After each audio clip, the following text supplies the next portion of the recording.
最近我就每天发一则影片，这是我家小狗睡着的样子。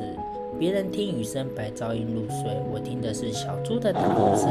对了，如果最近有男生朋友想整理眉毛的话，我有在做男士飘眉，模特价目前2000元，其中1000元是场地费，另外1000元是这只小猪的饲料赞助费。有兴趣的话，快来找我吧。